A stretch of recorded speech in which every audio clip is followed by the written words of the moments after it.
শেখ হাসিনা কি জানুয়ারিতে দেশে ফিরছেন? ভিডিওতে কি আসল সত্য লুকানো আছে? বিশ্বজিৎ কাণ্ডের মতো এক নতুন উত্তেজনা, শেখ হাসিনার দেশে ফেরার গুজব। সোশ্যাল মিডিয়ায় ভাইরাল হওয়া একটি ভিডিও দাবি করছে সাবেক প্রধানমন্ত্রী শেখ হাসিনা জানুয়ারিতে দেশে ফিরছেন।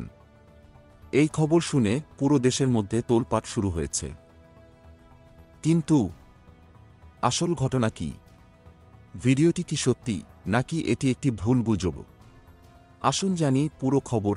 ভিডিওটিতে দাবি করা হয়েছে শেখ হাসিনা জানুয়ারিতে দেশে ফিরবেন এবং তিনি বলেছেন, আজীবনের জন্য আমি দেশ ছেড়ে যাব না।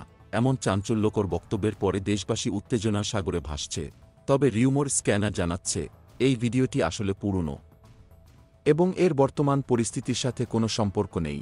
ভিডিওটিতে দেখা যায় 2024 সালের 5 আগস্ট শেখ হাসিনা ভারতে পালিয়ে যাওয়ার আগে একটি ভাষণ রেকর্ড করতে চেয়েছিলেন, তবে ছাত্রছাত্রীদের জন্য সেটা করতে পারেননি।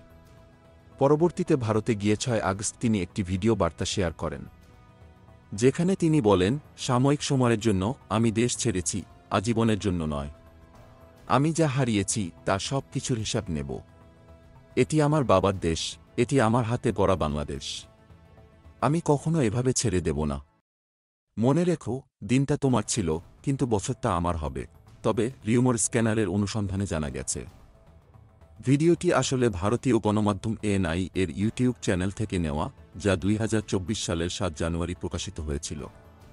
ভিডিওটির শিরোনাম ছিল ইন্ডিয়া's ট্রাস্টেড ফ্রেন্ড, বাংলাদেশ পন শেখ হাসিনা ওয়াজ ইন্ডিয়া's রোল ডিউরিং 71-এর মুক্তিযুদ্ধ। ভিডিওতে শেখ হাসিনাকে বলতে শোনা যায়, ভারত আমাদের বিশ্বস্ত বন্ধু।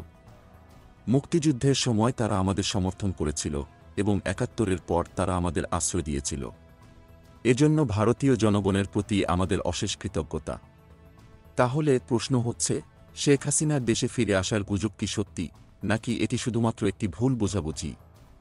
ভাইরাল ভিডিওটির পেছনে কি আসল সত্য লুকানো আছে, নাকি এটি পুরনো ফুটেজের ভুল ব্যাখ্যা?